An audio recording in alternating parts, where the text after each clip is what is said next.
আসসালামু আলাইকুম। সংবাদে আপনাদের সবাইকে স্বাগত জানাচ্ছি। আমি ফিরোজ তোহা। শুরুতেই আরবে কেবলস সংবাদ শিরোনাম। বাংলাদেশের সর্বশেষ গুরুত্বপূর্ণ আপডেট সংবাদে আপনাকে স্বাগত। শুরুতেই সংবাদ শিরোনাম, পরে বিস্তারিত। শুরুতেই জানিয়ে দিব, 2 মেয়াদের বেশি কেউ প্রধানমন্ত্রী থাকতে পারবেন না, বললেন তারেক রহমান। একজন ব্যক্তি 2 মেয়াদের বেশি বাংলাদেশের প্রধানমন্ত্রী থাকতে পারবেন না বলে মন্তব্য করেছেন বিএনপির ভারপ্রাপ্ত চেয়ারম্যান তারেক রহমান। এ সময় তিনি বলেন, ক্ষমতা কুক্ষিগত করে আর কেউ যেন স্বৈরাচারী শেখ হাসিনার মতো না হয়ে উঠতে পারে তা নিশ্চিত করতে বিএনপির সংবিধানে এমন ব্যবস্থা রাখতে চায় যাতে কেউ পরপর 2 বারে বেশি প্রধানমন্ত্রী না হতে পারে। এরপর জানিয়ে দিব, আদালত বলে শেখ হাসিনাকে দেশে আনার উদ্যোগ নেওয়া হবে, বললেন পররাষ্ট্র উপদেষ্টা তৌহিদ হোসেন। এবারে জানাবো, ঢাকা মেডিকেল কলেজ হাসপাতালে দুর্বৃত্তদের হামলায় আহত ডাক্তারের খোঁজ নিল বিএনপি।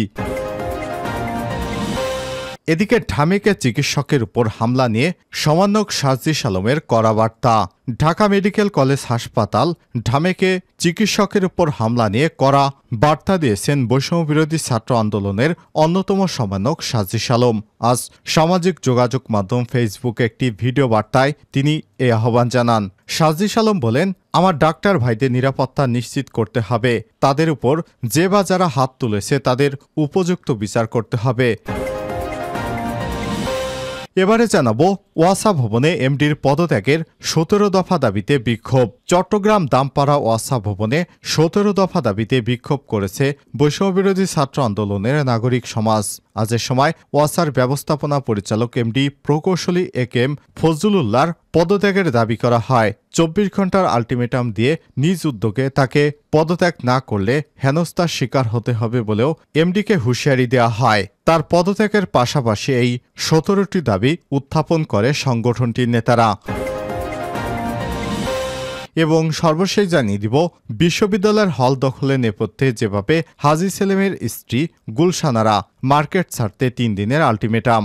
জগন্নাথ বিশ্ববিদ্যালয়ের জবির তিব্বত হল বর্তমান নাম গুলশানারা সিটি ফিরে পাচ্ছে জগন্নাথ বিশ্ববিদ্যালয়। গুলশানারা সিটির দোকানিদের মার্কেট খালি করতে 3 দিনের আলটিমেটাম দিয়েছে ঢাকা জেলা প্রশাসন। মার্কেট খালি হলেই সেটা বিশ্ববিদ্যালয়কে বুঝিয়ে দেবে জেলা প্রশাসক। বিষয়টি নিশ্চিত করেছেন জগন্নাথ বিশ্ববিদ্যালয়ের সংস্কার আন্দোলনের মিডিয়া সেল। পুরান ঢাকার পাটুয়াটলি ওয়াইজঘাটের 8 এবং 9 নম্বর জিএল পার্থ লেনে 8.889 কাঠা জমির উপর জগন্নাথ বিশ্ববিদ্যালয়ের তিব্বত হলটি অবস্থিত। সব বাধা উপেক্ষা করে 2001 সালে আওয়ামী লীগের সাবেক সংসদ সদস্য হাজী সেলিম হলটির অবকাঠামোর বদলে ফেলে 10 তলা বিশাল ভবন নির্মাণ করে তার স্ত্রীর নামে গুলশানারা সিটি মার্কেট গড়ে তোলেন। এরপর থেকে কয়েক দফা আন্দোলন করেও আর হলটি আয়ত্তে নিতে পারেনি জগন্নাথ বিশ্ববিদ্যালয়ের শিক্ষার্থীরা। আজ দীর্ঘদিন পর ফ্যাসিস্ট শেখ হাসিনার পতনের পর এই হলটি হাজী সেলিমের দখলমুক্ত হলো এবং শিক্ষার্থীরা আবারও বুঝে পেল। প্রিয় দর্শক, এতক্ষণ শুনছিলেন সংবাদ শিরোনাম, এবারে বিস্তারিত। তবে তার আগে বন্ধুরা, অনুরোধ থাকবে এই সংবাদটিতে একটি লাইক দিন। এই চ্যানেলে আপনি নতুন হয়ে থাকলে আমাদের সংবাদটি দেখতে দেখতে চ্যানেলটি সাবস্ক্রাইব করে রাখুন, যাতে করে বন্ধুরা আমাদের পরবর্তী লেটেস্ট আপডেট সংবাদগুলো সবার আগে আপনার কাছে পৌঁছে যায়। কমেন্ট করে আপনার মূল্যবান মতামত জানিয়ে দিন আপনি বিশ্বের কোন দেশ থেকে বা বাংলাদেশের কোন স্থান থেকে আমাদের সংবাদটি দেখছেন এবং শুনছেন। 2 মেয়াদের বেশি কেউ প্রধানমন্ত্রী থাকতে পারবে না, তারেক রহমান।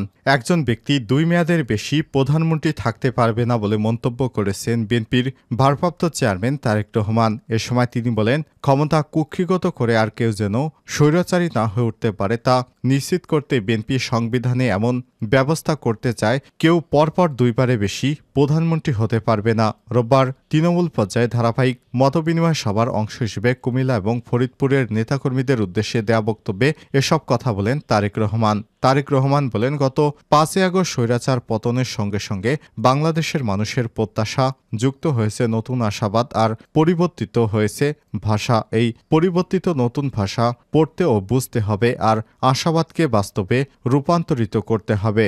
সেটা না পারলে ছিটকে পড়তে হবে। বিএনপির ভারপ্রাপ্ত চেয়ারম্যান তারেক রহমান বলেন, এতদিন শুধু আওয়ামী লীগ ছিল প্রকাশ্যে প্রতিপক্ষ। আমরা তাদের আক্রমণের ধরন বুঝতাম এবং জানতাম। এখন ওরা ছাড়াও চারিদিকে অসংখ্য অদৃশ্য প্রতিপক্ষ, এদের অবস্থান অন্ধকার, এরা সর্বত্র সতর্ক থাকতে হবে এবং এই দৃশ্যমান আর অদৃশ্য প্রতিপক্ষের মোকাবিলায় সুতরাং নেতাকর্মীদেরকে সতর্ক থাকার আহ্বান জানান বিএনপির ভারপ্রাপ্ত চেয়ারম্যান তারেক রহমান। আদালত বললে শেখ হাসিনাকে দেশে আনার উদ্যোগ নেওয়া হবে, পররাষ্ট্র উপদেষ্টা তৌহিদ হোসেন বলেছেন, আদালত বললে শেখ হাসিনাকে ভারত থেকে ফেরত আনার উদ্যোগ নেওয়া হবে।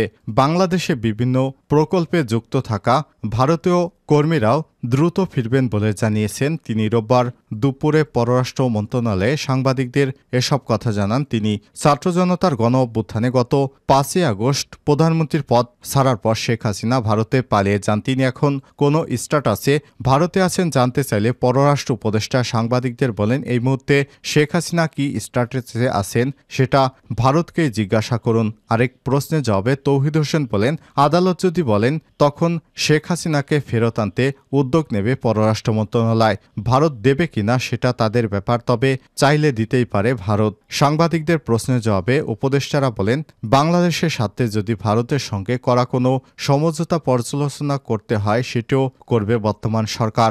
শেখ হাসিনা সরকারের পতনের পর ভারতীয় ঋণের একটি প্রকল্পের কাজ বন্ধ রয়েছে, কারণ ওই প্রকল্পে ভারতীয় ঠিকাদারি প্রতিষ্ঠান এপকনস লিমিটেডের কর্মকর্তারা দেশে ফিরে যায়। আশুগঞ্জ থেকে আখাউড়া পর্যন্ত প্রায় 50 কিলোমিটার সড়ক 4 লেনে উন্নীত করার এই প্রকল্পের কাজ বন্ধ রয়েছে। এনে জানতে চাইলে তৌহিদ হোসেন বলেন, ভারতীয় বিভিন্ন প্রকল্পে যারা ভারতীয় ছিলেন তারা ভীতি কাটিয়ে দ্রুতই ফিরে আসবেন। দুর্বৃত্তদের হামলায় আহত ডাক্তারের খোঁজ নিল বিএনপি। ঢাকা মেডিকেল কলেজ হাসপাতালে নিউরোলজি বিভাগের অপারেশন থিয়েটারে ঢুকে দুর্বৃত্তদের হামলায় আহত আবাসিক চিকিৎসকের খোঁজ নিয়েছে বাংলাদেশ জাতীয়তাবাদী দল বিএনপি। রোববার 1 সেপ্টেম্বর বিকেলে বিএনপির স্বাস্থ্য বিষয়ক সম্পাদক ডাক্তার মোহাম্মদ রফিকুল ইসলাম ঢাকা মেডিকেলে গিয়ে রেসিডেন্সিয়াল চিকিৎসক ডাক্তার ইমরান ও ডাক্তার মাশরাফিকে দেখতে যান। তিনি আহত চিকিৎসকদের চিকিৎসার খোঁজখবর নেন এবং চিকিৎসকের সুরক্ষা নিশ্চিত করার জন্য বাংলাদেশ জাতীয়তাবাদী দল বিএনপির পক্ষ থেকে অঙ্গীকার পুনর্ব্যক্ত করেন। একই সঙ্গে তিনি অতীতে এ ধরনের ন্যাক্কারজনক ঘটনায় আক্রান্ত ডাক্তারদের পাশে দাঁড়ানোর কথা এবং তাদের সুরক্ষা নিশ্চিত করার জন্য কাজ করার কথা উল্লেখ করেছেন। ঢামেকে চিকিৎসকের উপর হামলা নিয়ে সার্জিসের কড়া বার্তা। ঢাকা মেডিকেল কলেজ হাসপাতাল ঢামেক চিকিৎসকের উপর হামলা নিয়ে কড়া বার্তা দিয়েছে বৈষম্যবিরোধী ছাত্র আন্দোলনের অন্যতম সমন্বয়ক সাজিস আলম। রোববার 1 সেপ্টেম্বর সামাজিক যোগাযোগ মাধ্যম ফেসবুকে এক ভিডিও বার্তায় তিনি আহ্বান জানান। সাজিস আলম বলেন, আমার ডাক্তার ভাইদের নিরাপত্তা নিশ্চিত করতে হবে, তাদের উপর যে বা যারা হাত তুলেছে তাদের উপযুক্ত বিচার করতে হবে। এ সময় তিনি বলেন, যদি কোনো পেশেন্টের মৃত্যুর জন্য হাসপাতাল কর্তৃপক্ষ বা কোনো ডাক্তার দায়ী থাকে তবে তদন্ত সাপেক্ষে তারও বিচার হবে। আন্দোলনের সমন্বয়ক বলেন, আমার মনে হলো আর আমি কারো গায়ে হাত তুলে ফেললাম, এটা স্পর্ধা কখনোই মেনে নেওয়া যায় না। সকল চক্রান্তের বিরুদ্ধে ছাত্র জনতা সোচ্চার রয়েছে। এদিকে ঢাকা মেডিকেল কলেজ হাসপাতালে জরুরি বিভাগে ভাঙচুর এবং চিকিৎসকদের মারধরের ঘটনায় সেবা বন্ধ করে দিয়েছে চিকিৎসকেরা। একই সঙ্গে মারধরের ঘটনায় জড়িতদের বিচার এবং নিরাপত্তা নিশ্চিতের দাবিতে দেশের সব সরকারি বেসরকারি হাসপাতাল শাটডাউন ঘোষণা করেছিল তারা। এরপর স্বাস্থ্য উপদেষ্টার প্রতিশ্রুতিতে ঢাকা মেডিকেল কলেজ হাসপাতালে 2 প্লাটুন বিজিবি মোতায়েন করা হয়েছে। এরপর তারা তাদের শাটডাউন কর্মসূচি প্রত্যাহার করেছে। ওয়াসা ভবনের এমডির পদত্যাগ সহ 17 দফা দাবিতে বিক্ষোভ। চট্টগ্রাম দামপাড়া ওয়াসা ভবনে 17 দফা দাবিতে বিক্ষোভ করেছেন বৈষম্যবিরোধী সাধারণ নাগরিক সমাজ। এ সময় ওয়াসার ব্যবস্থাপনা পরিচালক এমডি প্রকৌশলী একেএম ফজলুল্লাহর পদত্যাগের দাবি করা হয়। 24 ঘন্টার আলটিমেটাম দিয়ে নিজ উদ্যোগে পদত্যাগ না করলে হেনস্থার শিকার হতে হবে বলেও এমডিকে হুঁশিয়ারি করা হয়। এর আগে ঢাকার ওয়াসার এমডিরও পদত্যাগ করতে বাধ্য করেছিল সেখানে সাধারণ নাগরিক সমাজ। গতকাল রোববার দুপুর 12টার দিকে চট্টগ্রাম ওয়াসার এমডির কার্যালয়ে এ বিক্ষোভ করেন তারা।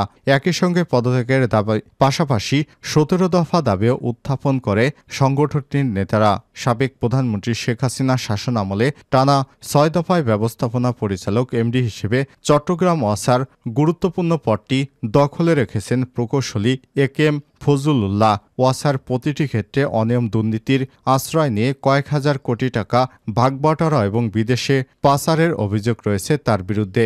এসব অপরাধের কারণে তাকে এমডির পদ থেকে পদত্যাগ এবং শাস্তির দাবিতে বিক্ষোভ করেছে বৈষম্য বিরোধী সাধারণ নাগরিক সমাজ।